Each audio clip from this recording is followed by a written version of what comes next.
Everyone, welcome to Thursday, September 19th. Welcome to Thursday, September 19th, City of Oregon City Arts Commission. We are going to be starting at 7:08 p.m. First is call to order and roll call. Well, good evening, everybody. Trias Andrews. Here. Karen Burrig. Here. Tima Carlson. Here. Amanda Dexter. Here. Daria Loy. I don't think she sees anything. Let the record show that we know Daria is here and is participating via Zoom. Emma Lugo. Here. And choir. Here. Rebecca Sierra. Here.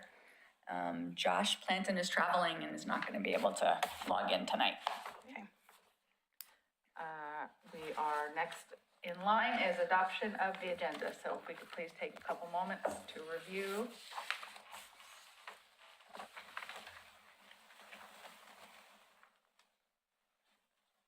And if someone can please make a motion. I make a motion to adopt the agenda. Do we have a second? I second. All those in favor, please say aye. Aye. Any opposed? No, okay. So next item is approval of minutes from August 15, 2024.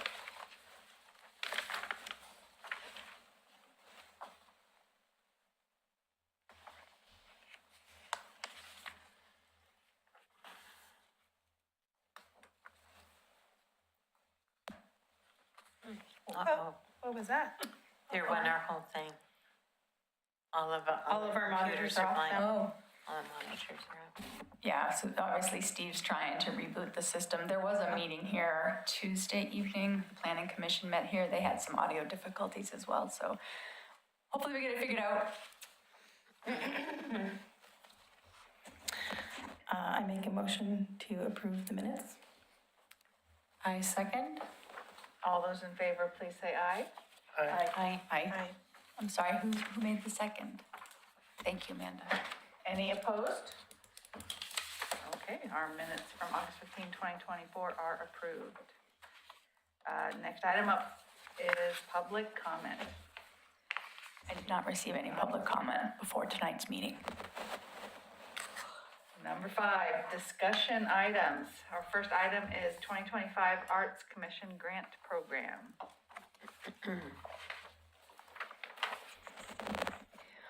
Well, terrific. Our grant program was really successful when we launched it in 2023. And I know, as we've talked about in our planning sessions and elsewhere, that people are interested in repeating and offering another round of grants in 2025. So what we just need to do is put parameters around that. In the staff report that I shared with you, I've made some suggestions in terms of the time frame, giving ourselves a little more time than we did 2 years ago to promote the program.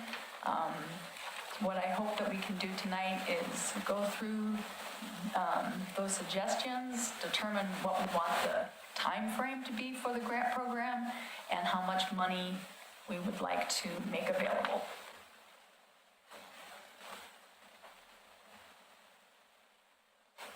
The time frame looks good.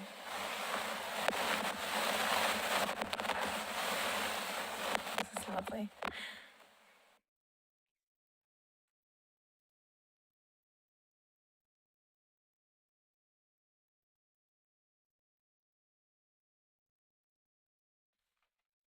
Are we looking to increase the number of grant awardees or stick with the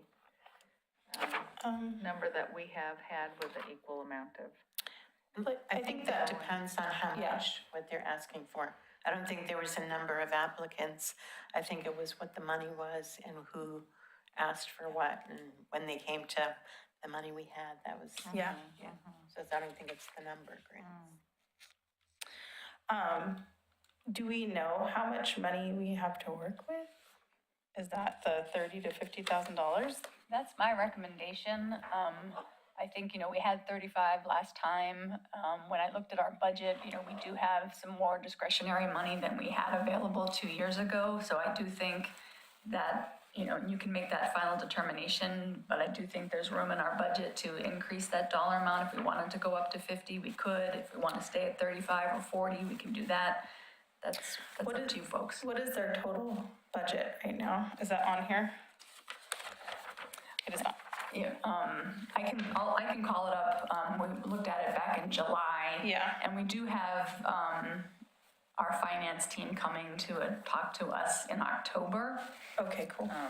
But I can show you what our current budget is of the 20,000 in our discretionary budget from last year, and in the 20,000 that's in this calendar year, we have not spent any dollars yet.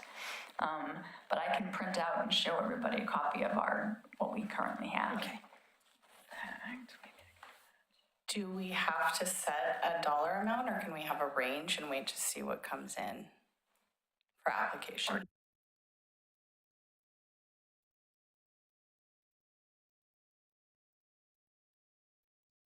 Want to try to table it till the fifth, yes, you can table the final decision for the total dollar amount until after we meet with our finance staff next month, if you want to do that. But I do think we can tonight talk about the calendar and how we want to promote it and when we want to announce it and that kind of thing. I actually think this schedule looks pretty reasonable. And, 8 weeks is, I think, plenty of time for people to find out about it and apply.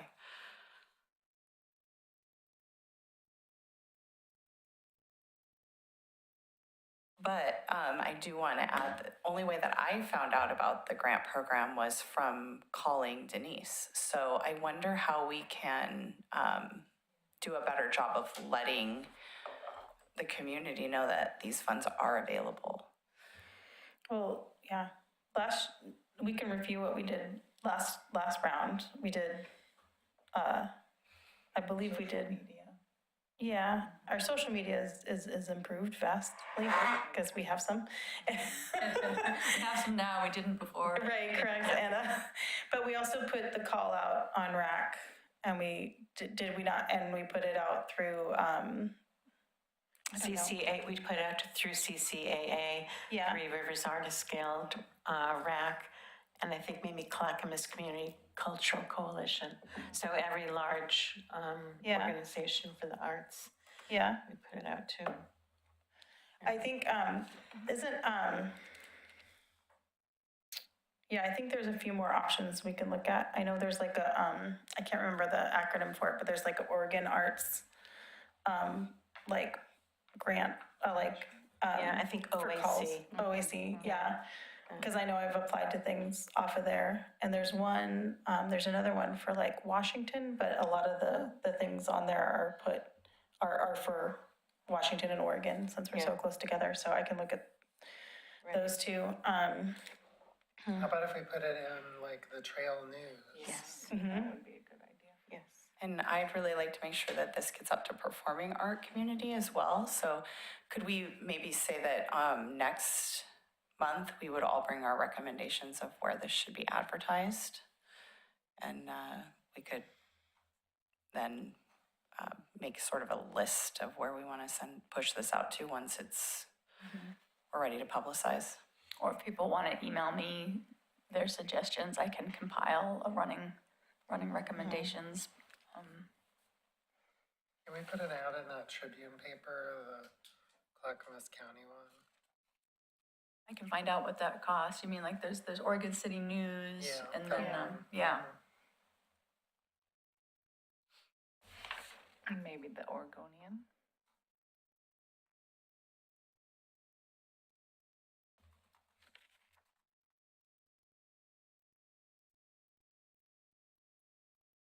I have a question. Yeah. So do the funds then need to be spent by the end of 2025? Is that how this is set up? I think that's our goal in order to continue to advocate for More money. increased funding for the Arts Commission. We want to make sure we can demonstrate creative spending. Yeah. Well, we might want to be clear when we do up the proposal or whatever, that we want projects that are expended by a certain point in time.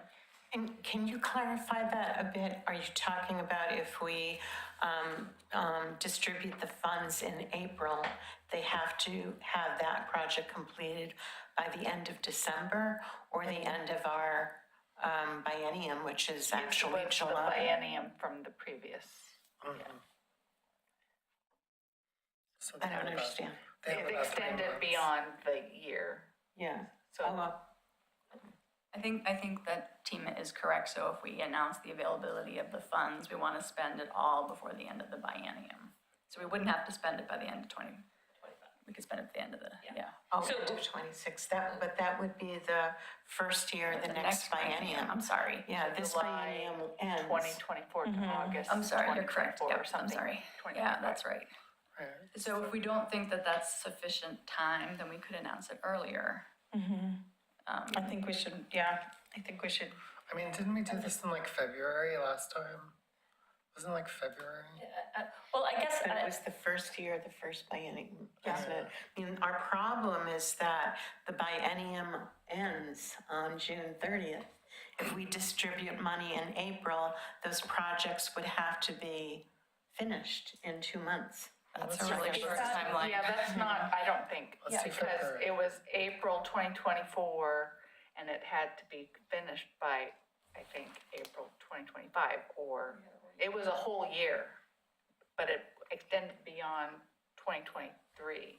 perhaps I this think is a in- question for like when the finance people come Correct. as well, right? Like, we make our decision and then what happens? Do the funds then go directly to these folks? And then once it's out of our hands, we've distributed it, and then we just let them know that they need to, show us they have done their event by X date, or I think we I mean, just need that's right. clarity. We had activities going on past the June 30 deadline after we did our last Yeah. round. Because like we did all So- the festivals. but Yeah. I think something to consider is that, and I think this is in Rebecca's proposal, and I think we've talked about, we need more feedback. We need to say that part of the agreement is that the projects give us feedback on how it ended or how their productivity, like, we sold so many tickets and this many people came, or, I created this mural, whatever. We need some type of report from the artists about the success of their project. And it would be best to have that before we have to go back. We need that data to go back next time we ask for a budget. So I think that should be, when we think of like when we want the projects completed, we need to consider like we need that data to go back and to the city, and ask for money next time there's a budget And I think they do, I know. decision. Their submissions for the festivals, but whom do they go to? And they do not present to the Arts Commission, so it would be good for us to see. Yeah, we've talked about making that part of even the grant application process, that like, how are you going to show us proof that this was successful? Right. Or what type of, feedback are you gonna give us? Are you, if you're having an event, are you gonna collect comment cards from visitors? Are you gonna, record ticket sales and report that to us? Like, that needs to be in the proposal when they're saying, this is how we're going to measure the success of our event. So, but we just need that data before we go. So when we're looking at the date that the projects need to be completed by, we need to think about when we're going back to ask for money. And Yeah, I think the timeframe is the timeframe is that we have to start getting ready for our budget that has to be presented.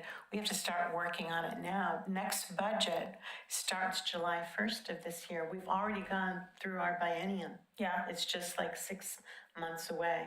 okay. So I think a more easier idea is to go through the grants that we submitted last time and ask each person for a report on that, so we can submit Yeah. that with our budget, because we won't have time Yeah.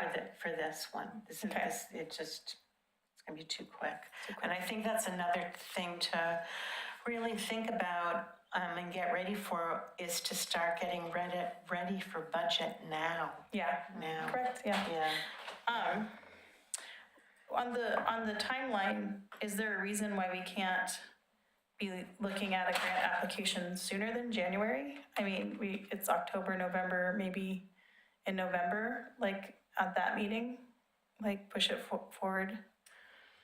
I mean, do we have a program written for our grants yet? Well, last time I wrote that grant, and I probably can go through some serious revisions, especially, but I think if someone could go, maybe if someone's willing, like Rebecca, to go through that grant and look at it, I think it would be not easy, but I think it would be doable to have it ready for review by November.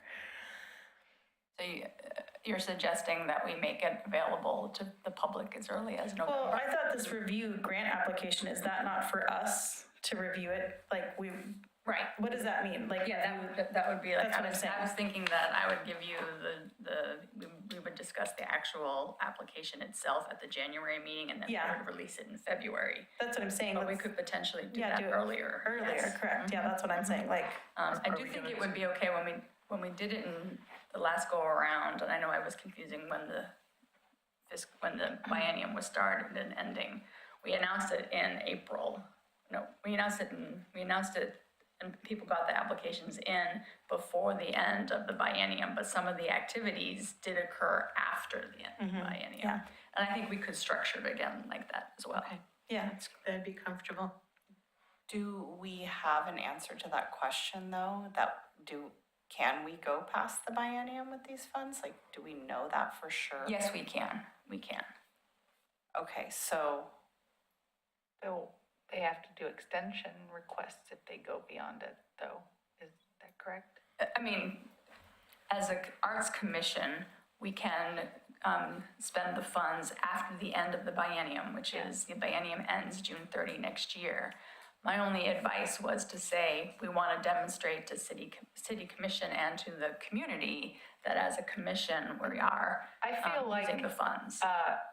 because December 2024 is going to be the end of many of our terms on the Arts Commission. So if it's something that we want to be involved in, maybe moving it to the November, December timeline. But otherwise, it would be the new Arts Commission members, in addition to the ones that are staying beyond the year, that would be doing this, so. Can we see with a show of hands who's gonna end at the end of December?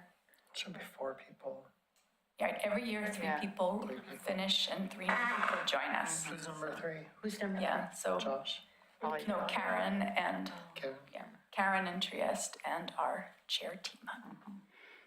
But I don't think we're gonna be able to push this whole thing up to the end of the year.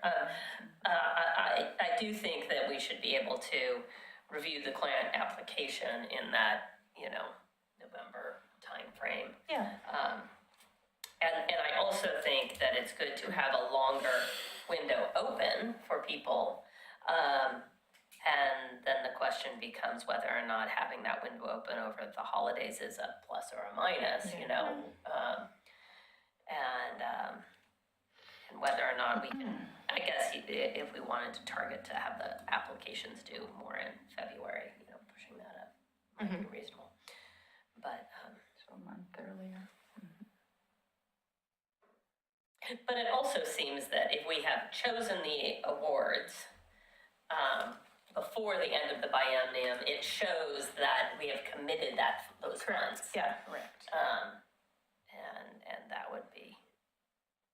I think there's a likelihood that if we kind of push everything up a month or two, there would be applications where the project would be completed before the end of the biennium, not all of them. But so it would be good to have some of our old data from last grant and some of the, potentially data from new grants too, to show like Right, both, what we're doing, both. that sounds good. I mean, I personally feel like the sooner the better. I mean, I just, Would you like to push it up 1 month then, and that way we can look at the draft program application at our December meeting and announce it right after the start of the new year? Yeah.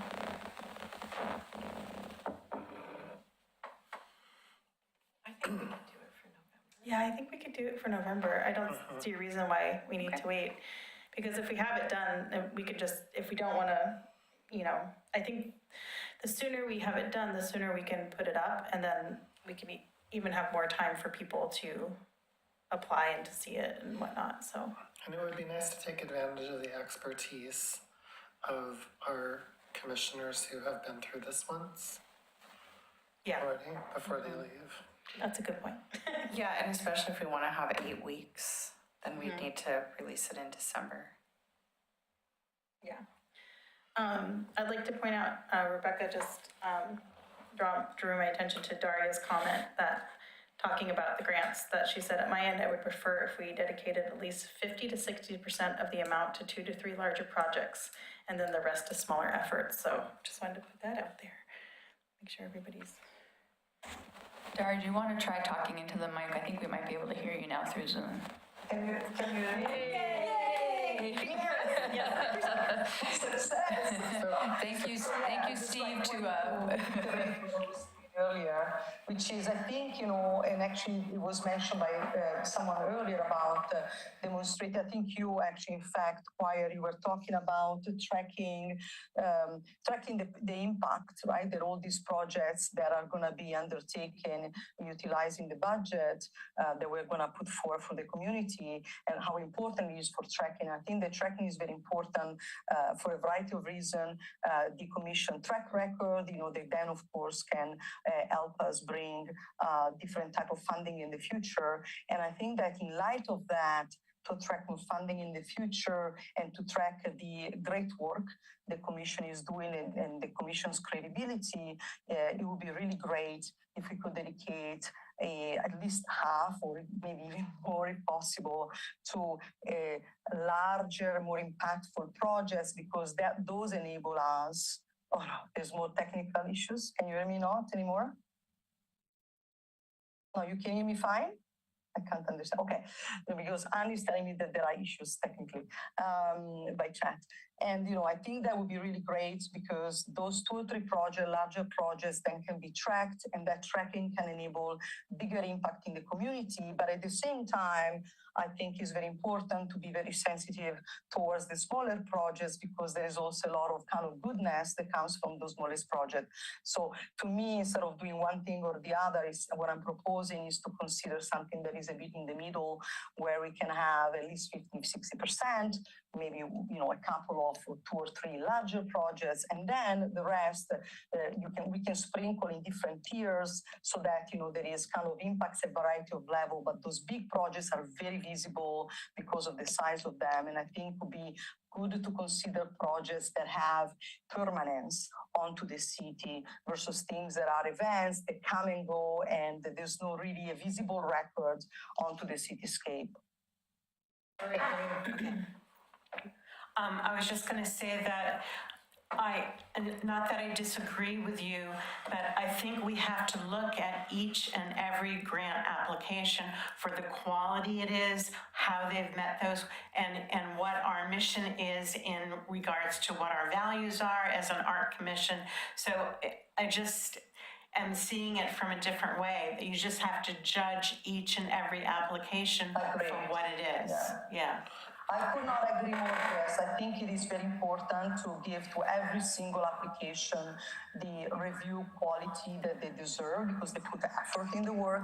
What I'm suggesting is that when we put the call out, right, instead of saying, here is a call, here is the criteria, but you can really propose whatever you wish at any amount level, we could say, we were going to open up this amount of money for 2, 3 projects in this price bracket range, and then a number of projects in this other price bracket range, so that people can decide what to submit, but they've got maybe 2 or 3 tiers of pricing and impact. Yeah, so just, sorry, go ahead, Emma. My bad. So, I mean, But we're only talking about $40,000 total.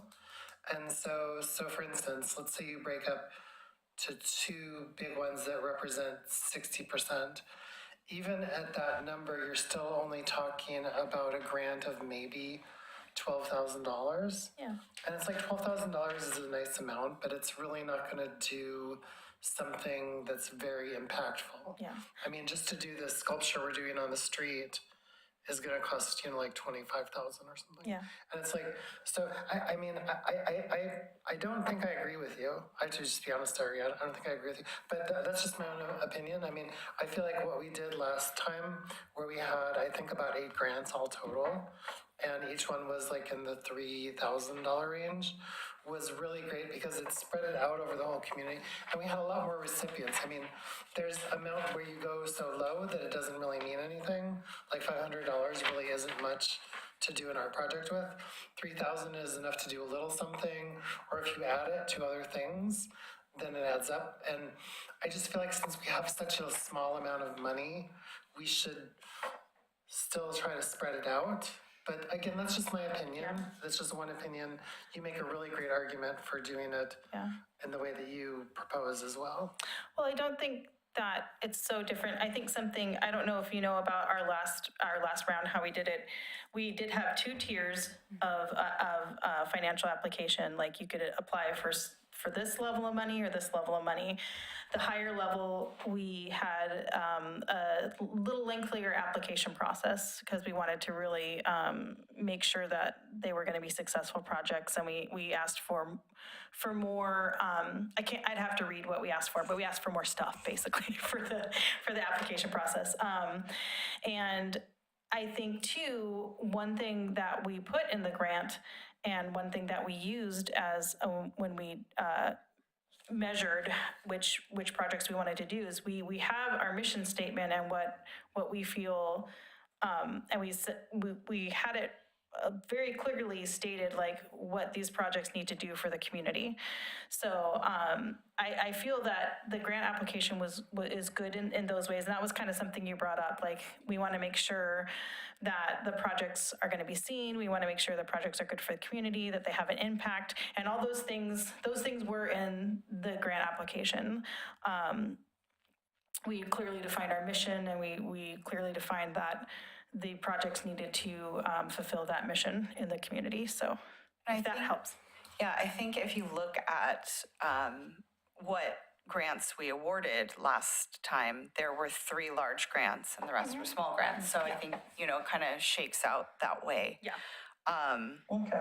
But Maybe then to me, honestly, the amounts is not as important as our ability to track the impact that those grants provide to the community, and to be able to empower the people that get the grants, and to give them guidelines, to the point that Choir was making earlier, to give them guidelines so that they can provide at the end of the utilization of the grants a good report that can be utilized for us to track, right, the impact that it has. Because my concern is primarily that one, is to ensure that it's not just about distributing, which is wonderful, funding to the community to do great work, but also for us as Arts Commission and for a city in general to be able to understand what kind of impact those projects have, in which way, how can we measure them, and therefore demonstrate impact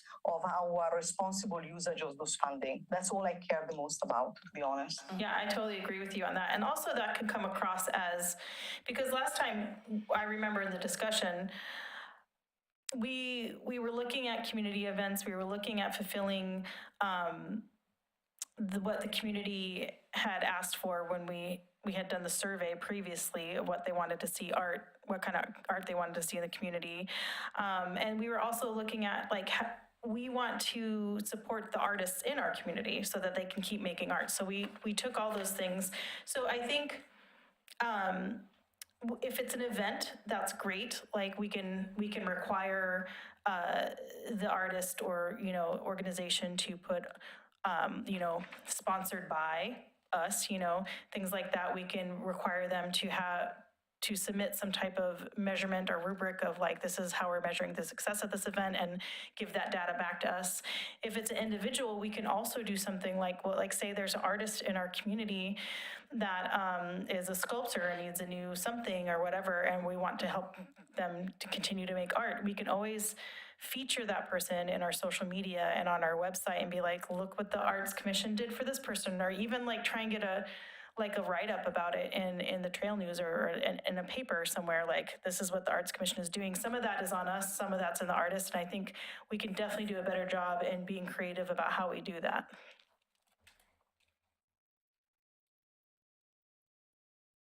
That all makes sense. So I'm hearing we're going to release it in December. We'll review the parameters for the program at our November meeting, release it to the public in December. Determine the dollar amount in October. Okay. Yep. And we'll still have 2 tiers as we did before. Okay. Good. That's good. Any other discussion on the 2025 Arts Commission grant program? Okay, our next item is the RFP Criteria and Evaluation. You want me to cue up the PowerPoint, Rebecca? We can do that, or if you guys just want to go through the booklets, the handouts. Yeah. Okay, so this is a perfect segue from what we were just discussing. I really wanted to create something that was flexible, that would almost be a checklist that we could go through and make sure we had every single piece of information that we wanted for a call, whether it's an RFP or an RFQ or a grant. And this by no means is like the end of the list. Like, there might be some things that have been overlooked that I didn't know about. And then there might be things, as we, like Choir was saying, we can take last year's grant proposal and run it through this and see, you know, do we need everything that's on here? What are the things that we need? So this is really designed to be flexible. And it's really designed so that we have all our T's crossed and our I's dotted, but then we're also setting up artists with all of the information that they need so that they can submit a successful application to whatever it is that we're proposing out there. And so it's called an arts framework, stands for artist selection, review, tracking, and support. And the tracking we were just talking about, because that piece is really important. And in this, what we're going to look at tonight, and please, I know this is a lot of papers, we're not going to read every line, but the surveys to artists and to community after a project, like when they're done, that we can discuss at another time. I'm happy to give you guys like the questionnaires and stuff. We could always work on those on our own and then bring those back to another meeting. So they're not included in here. Tonight is just really, here's some guidelines for administration, here's some guidelines for evaluation, and here's some guidelines for selection. So I presume if we adopted this, this would have to be added to our standing rules. Is that correct? Or not necessary? I mean, what is this like a, Well, if it's a I don't know. framework, I mean, listed, I think it probably should be added I to, mean, let's ask James about that. yeah. I think I understood it, and correct me if I'm wrong, Rebecca, but this isn't, this is to be added. It's not, it's a framework, it's a suggestion, it's a Correct. recommendation. And like you said, this would be something that we could take what we did last year and help and use some of this to clarify it so I wouldn't see this as adding to what we had. Like Rebecca said, I would just see it as using this to clarify and to be able to, you know, just make it a little bit clearer for all the artists involved. Yeah, like when we had the process and we selected Jenny, we realized like the due date and time wasn't consistent wherever we had it posted, and this would help us make sure that something like that didn't happen. And then what that does is it builds trust with the artists that we're working with so that they know every single time the Arts Commission, like, I can count on this from them. So yeah, this is just a framework. It's not like these are the new rules. So it's really to support us and help us, like, and also to, you know, when we get to the evaluation piece, that's so that we can assign a weight or a score to certain categories, and then we can quickly go through as a group and be like, this didn't even meet qualifications, or this does, and then it helps us kind of weigh out the different applications. Does that help? Yeah. Okay. I mean, I'm happy to go through it. I assume that that's all already a given, that we all have some experience in the arts, and that the reason that we're on the commission is because we already have a skill level that allows us to evaluate, to write good grants, to stay in good communication, to be consistent in our work as a commission. But it also is certainly very helpful to have something written. Yeah, it's just a checklist. Yeah. Okay. I have one more question. Does the city have to review this and approve this as well? I can find out, like you said, I'll confirm that with James and others here at the city, but I think this can be just something you adopt as your own operating best practice. Okay. Do you want to walk us through some of the slides then? Yeah, sure. Rebecca? So the next one is the intro, and we just kind of talked about that. What the purpose is just to streamline our whole process and be clear. It's a checklist, so we don't forget something, and that it's flexible. And then the benefits to us as a commission and the benefits to the artists. And then the next one is just talks about how it's adaptable. So we could use this for an RFP, we could use it for an RFQ, we could use it for grants. I like the idea of the RFQ because we just went through this process with the artists that were applying for the piece that was awarded to the job that was awarded to Jenny, but some of those other artists were very qualified, and so we could have a short list of artists that we could add to something like that. So, and then this next one goes with the admin guidelines overview. Right behind it is a blue spreadsheet that's really, I know spreadsheets can make our eyes go cross-eyed. It really just explains like what the procedure is, what the description is, and any notes and who would be responsible. And so we could just go through, like, let's say Choir and I sit down and we get the next grant thing done for the November job. We would just run through here and make sure that these are all checked off. And if we could move the slides up on our, The Because I think- PowerPoint doesn't include the, what's in the handout. it doesn't The include handout the is more handout. detailed than what's in the Yeah. PowerPoint. I didn't want to make everyone go cross-eyed. I know how sometimes, you know, you see a table and you're like, okay, additional considerations, those are just, you know, developing the criteria, which is what we've been doing. It's just, again, a checklist to make sure we've got everything checked off.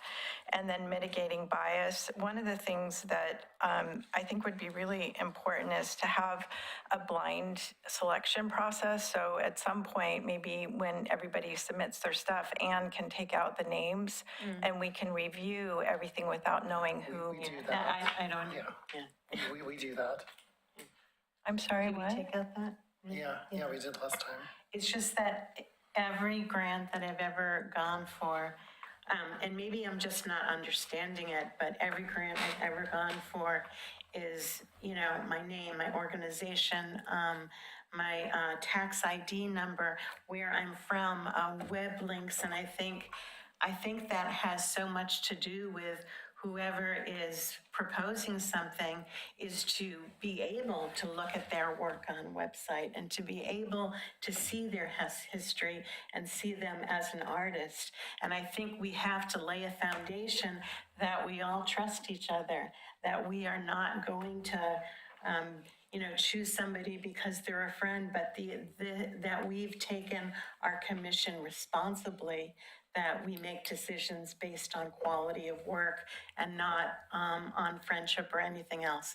conflict of interest is, tantamount to being on a commission. So, I read through this all at home. This is amazing. I can't get over how much work you did with this. It's that's wonderful, but it's the one thing I did not understand. Okay. So, and that's just my comment on that. I mean, but wait, didn't we do that though? I mean, last time Tammy and Joe helped us redact, didn't we redact most of that information when we were reviewing? I don't remember. I don't remember doing that. I remember each and every artist who, Yeah. Proposed it, and Yeah. we had their name, and we knew their organization, we knew their background, and we guess knew, I don't because remember a lot of correctly. times you have to, in a grant, you have to show somebody, yeah, I have experience in this. This is what I've done. This is what I've accomplished. So you have to know them and, qualify them for that they are going to follow through, that they do know what they're doing, that they do have a history. So I don't know how you would be able Well, to keep that. that I should have clarified. This was more for like an RFP at the very beginning of the process. And then when not a grant, because I agree with you, like I applied for grants too, and you do have to provide a lot of information. But when we're first looking at some art, like the first submissions or whatever, I felt like it would be helpful to not know who the artist was. So we were just looking at the body of work. And then if we chose, let's say, 5 people out of 12, then we would want to get more information and get background and see, like, can they even do a public art piece? Do they have experience? So that's what that was for. And I apologize that wasn't more clear. Yeah, I understand that. But for grants, you're absolutely right. Like, you have to provide all kinds of documentation. So it wouldn't work for a grant. And that's why this is flexible, because you take out what doesn't work and you add in what does work. I'm going to minimize the PowerPoint on our screens because I'm realizing if Daria's trying to, I can't see your hand. Yes, I was trying, I think perhaps, I agree with the discussion. Perhaps one thing we might want to consider is practices that exist in other places in relation to similar matters. And so, for instance, in many academic contexts, when you have very similar situations, when people submit papers for submission into an academic journal, the first thing that they do, and I'm not talking about the final acceptance, which is closer to the grant, but the very first pass, right, is really done in a way where all the possible reviewers are asked to immediately flag potential conflict of interest. For instance, I used to work with this person 2 years ago, or, is my cousin, or whatever that is. And by doing that, basically, they will not be in the discussion that relate to the beginning conversation in relation to that specific submission, right? And so there are ways of doing this that exist in other places, and they're very well tested out and work very well. I do agree with what Trieste was saying, is that later down the track, when you really want to sort of get a better sense of whether this is a really good decision or not in terms of the proposal of an artist, you need to have a better sense of what that artist has done, the background and, the pedigree and all that, right? So later down the track, you do need to have a bit more kind of hands into the situation and a better clarity, and therefore you need to dig deeper to be able to, and you can't do a blind review. But there are ways in which you can do it at the beginning, and I think what Rebecca suggests, in my opinion, is really solid.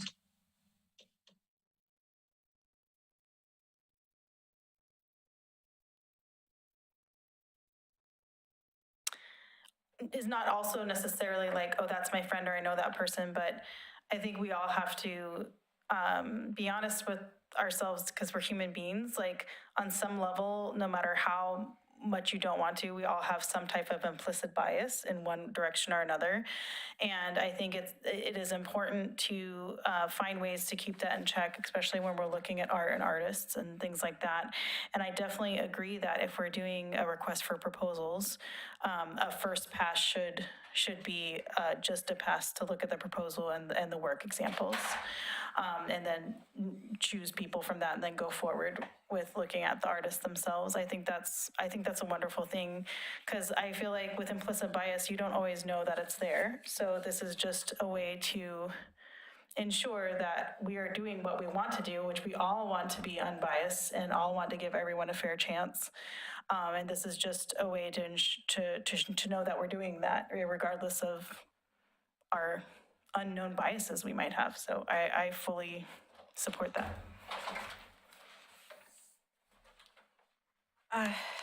Okay, where are we? Can you go to, we already did additional considerations, and can you go to proposal guidelines? Yeah, this goes with the next spreadsheet, which I apologize is so huge.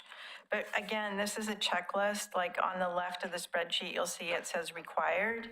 And we can just go through and be like, okay, do we need this in the grants? And no, we don't, then we get rid of it. And then we just fill out these different sections to make sure that our proposals are well-written and consistent. Yeah.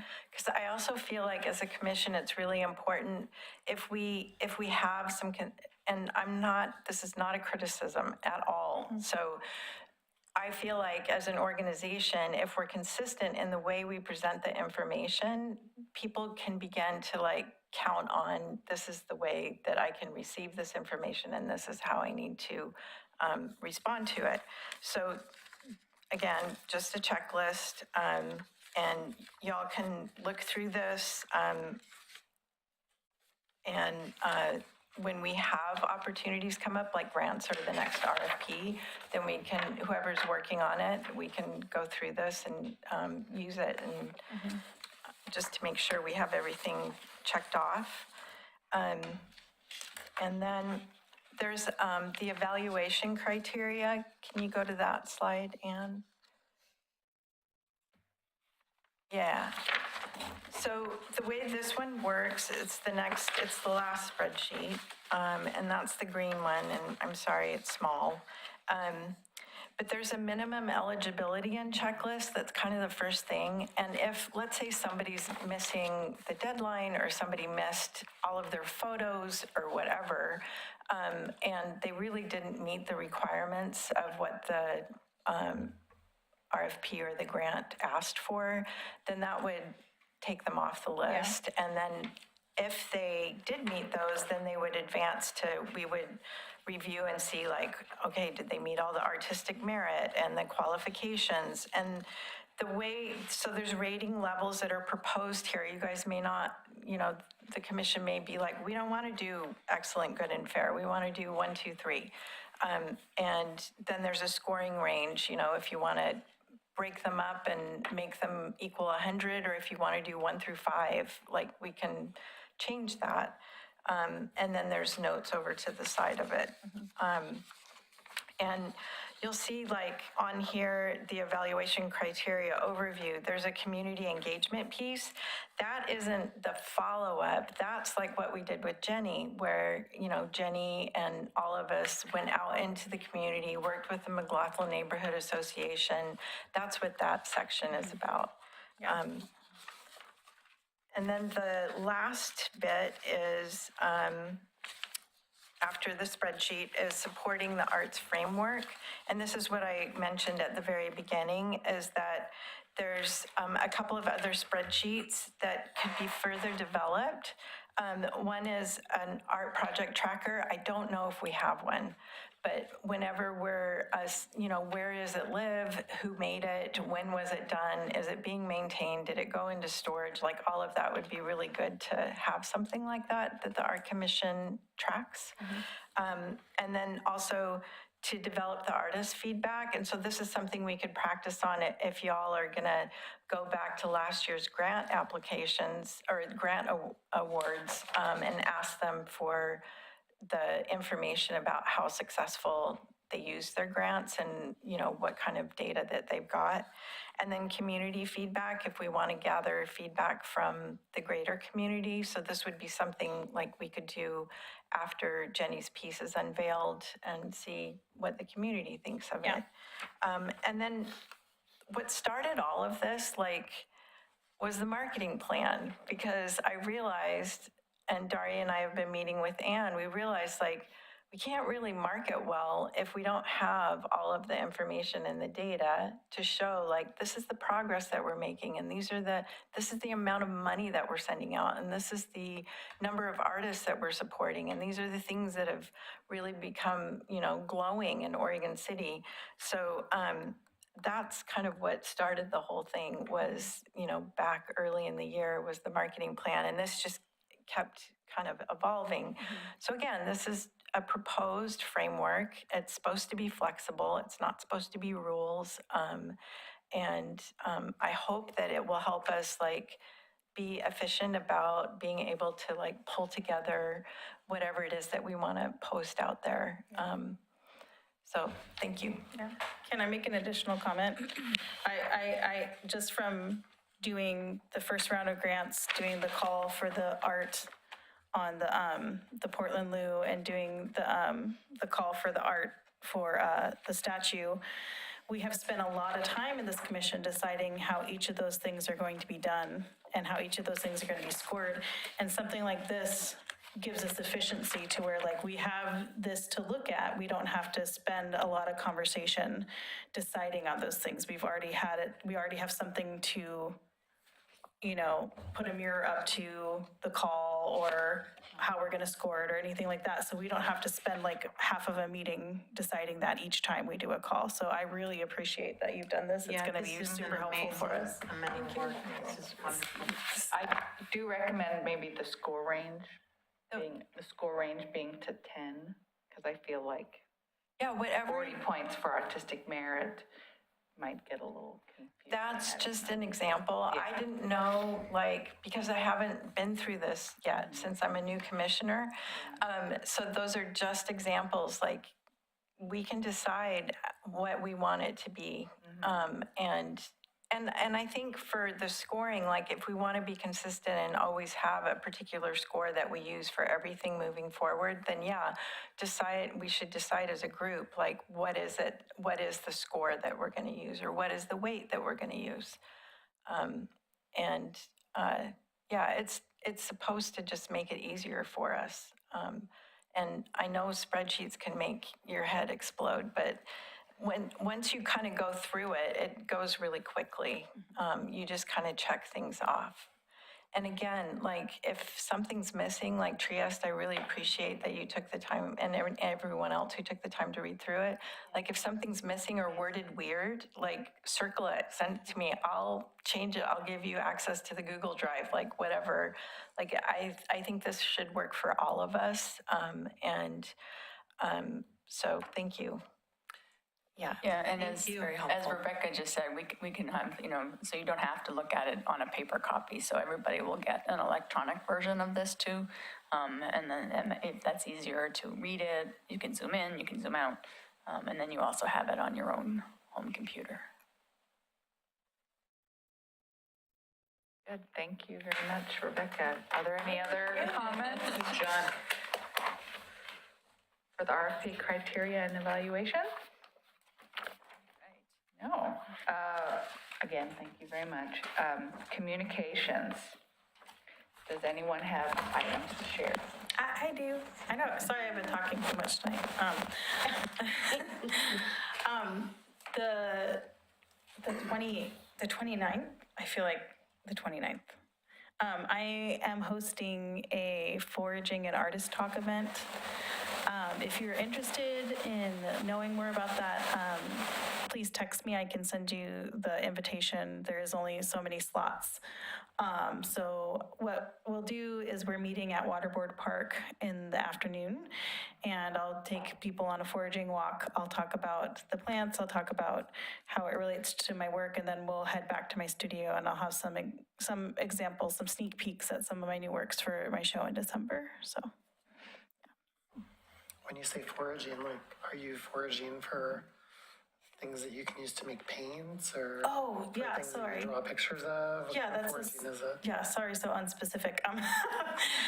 Basically edible or medicinal plants.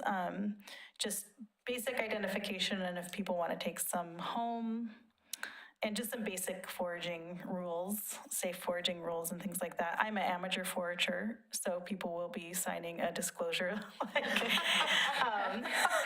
But I can share, this is how I process this at home, and this is how I use it, and this is what this plant is used for. So, saying all that. Daria, I'm not sure when your hand went up. I just noticed it. I'm sorry. Oh, it's okay. No, it's just a communication. Let me lower it down. Okay. I have two brief communication.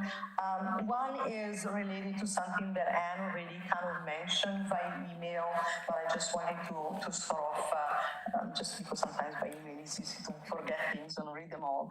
And so one of the things that, in fact, is one of the various ramification and extension of the discussion on marketing and the work that Rebecca just presented, one of the things that we kind of discussed, is some of the process issues that rise up, let's say, in the last few months, and things like communication among working group members, the rest of the Arts Commission, or things like potential conflict of interest, discussion around the work that Rebecca just, for instance, mentioned. And so, in light of that, there is a feeling that it would make a lot of sense at this point in time of maturity of the Commission to review our policies as we're moving forward in 2025 with our grant program. And so one of the things that I volunteered for, and I would really be interested to exploring is anybody else in the Commission would like to partner with me on, is to leverage existing guideline in terms of Oregon state laws and other Arts Commission exemplars.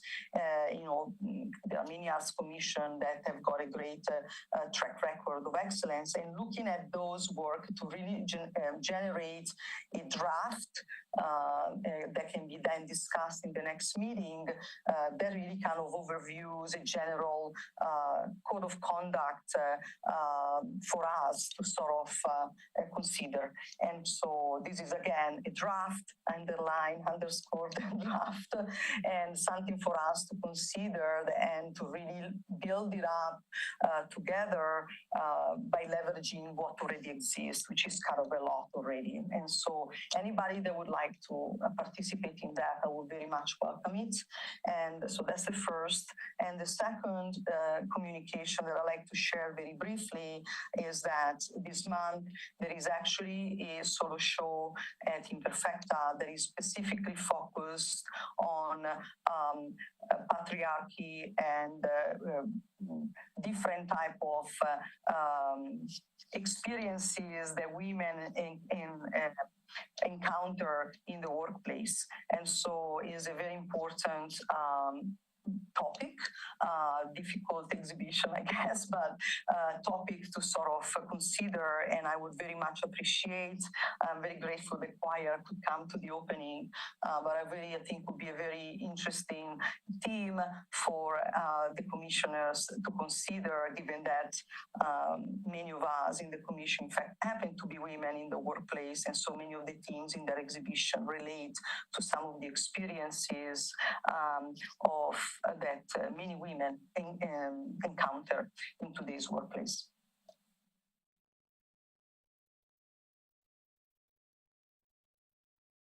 Do we lose her? Hello? Can you not hear us again? Oh, we're here. Daria, when is the I opening? hear you. I just finished. You didn't have anything else to say? Daria, when is the opening?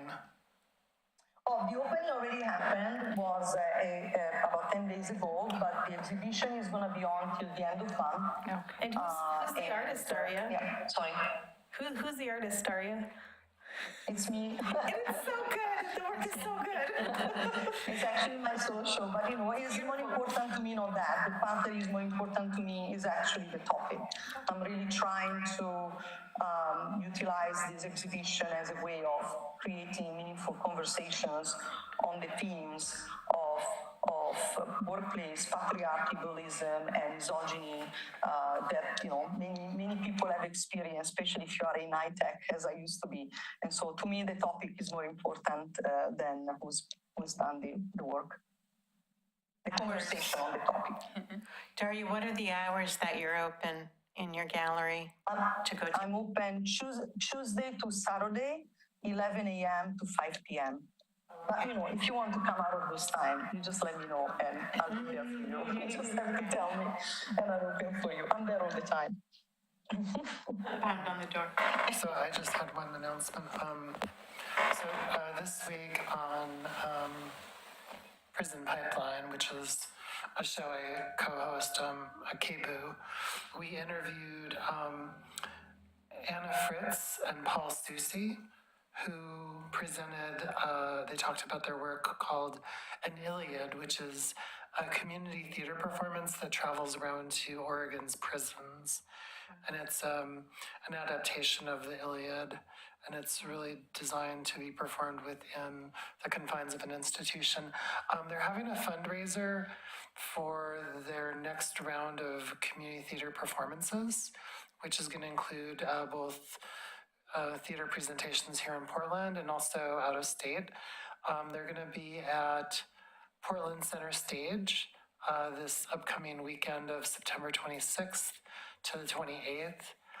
It's Pay As You Will, and they're going to be there on September 26th doing a performance of An Iliad in the evening. So if you have a chance, it's a great chance to support theater and also to support people doing outreach to folks who are incarcerated, which is something that I do as part of my work.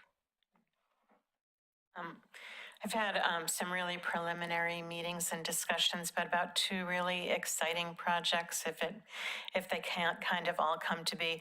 One of them is working with My Father's Heart for Unhoused with an art therapy program, and some discussions on potentially a fundraiser, even like in the same line as the 8x8s that you find in Portland, but a chance for unhoused because there's such a great correlation between art and unhoused and how that can help them so much in therapy.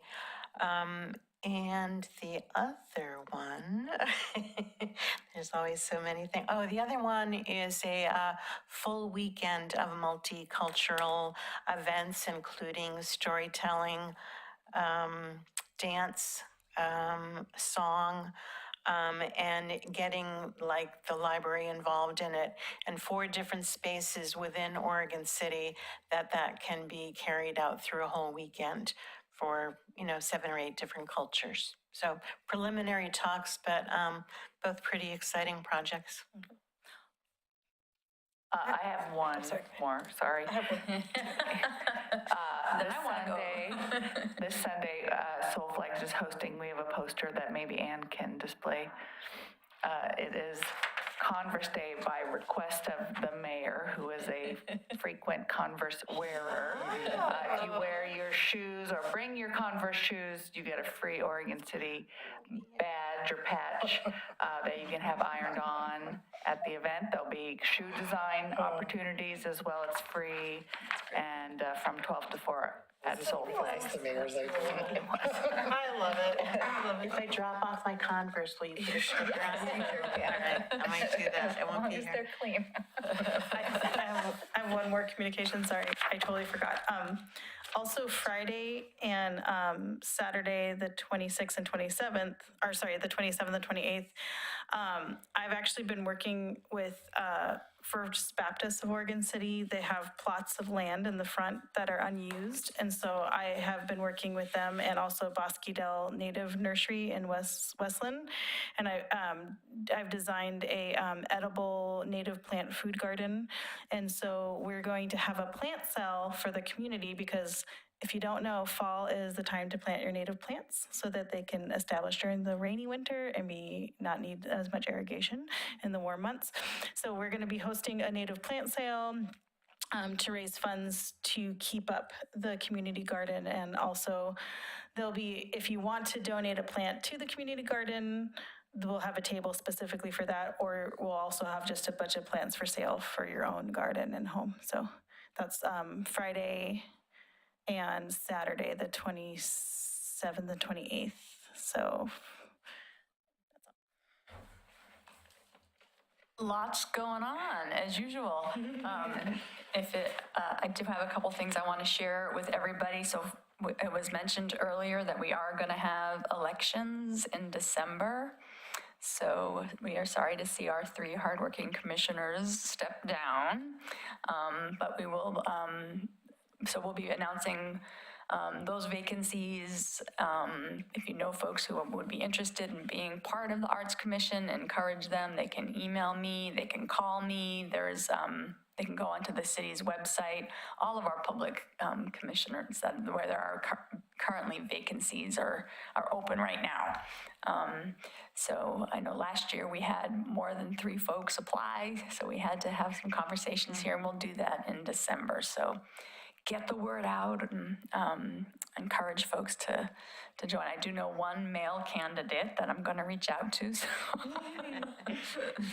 I just have a thought on that also. It would be wonderful to reach out to someone that is already involved in Oregon politics.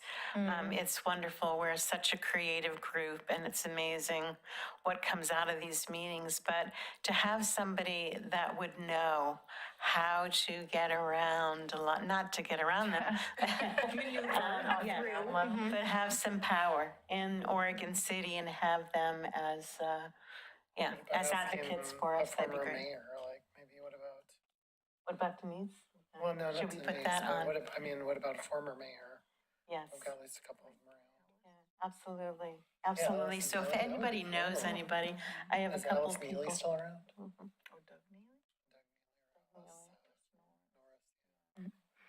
I also wanted to give people just a quick update. I've been in communication with Jenny, and she is moving forward with her installation. She received a donation from a steel company in Canby. Did I tell you I told you it was Canby, right? So she got a donation, and she was very excited about that because that helped free up some budget for her. I would like to talk with folks about having a kind of ribbon cutting event.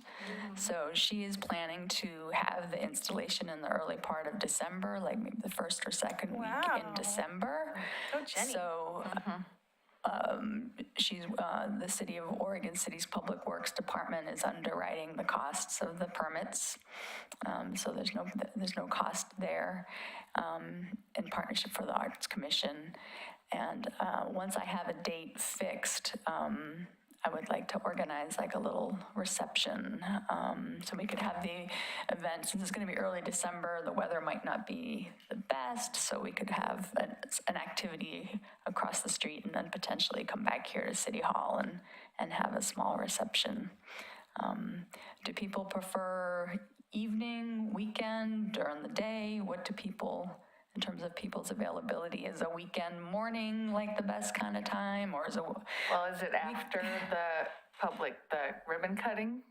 Well, well, that's what I'm looking to schedule, is what makes the most sense in terms of just being a convenient time for you as arts commissioners and also for the public if we want to have a small reception. It would be nice if it was after work hours, because then would enable, to go and celebrate, besides the ribbon, you can go for drinks, you can have a meal, and be more convivial together, instead of then rushing somewhere else for work, maybe. Yeah, I know weekends in December are a little crazy too, but. Yeah, it's a little bit tough, yeah. Okay.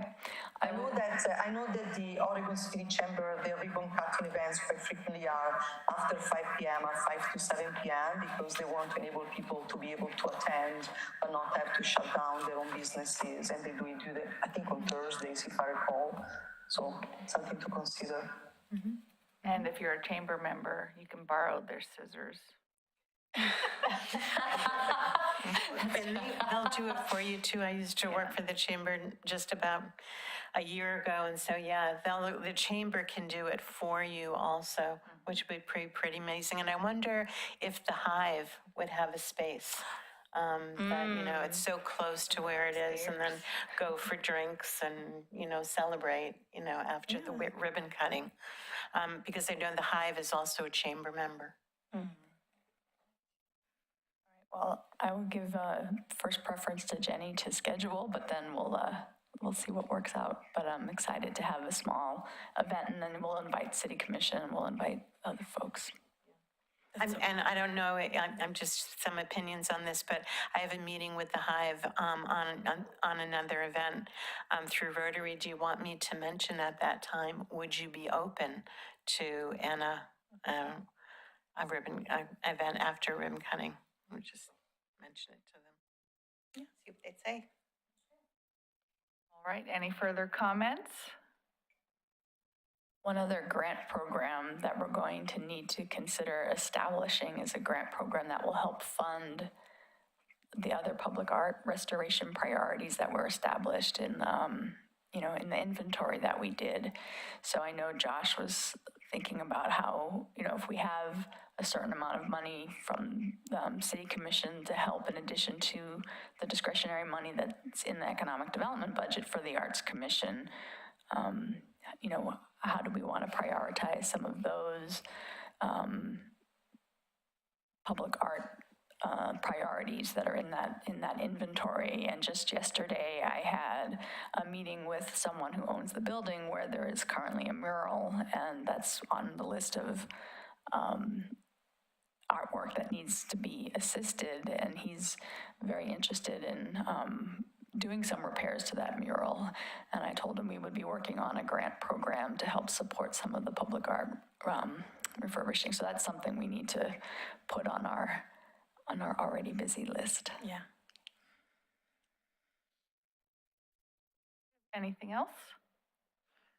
All right, adjourning at 8:20. Thank you. Thank you, everybody. Good night, everyone.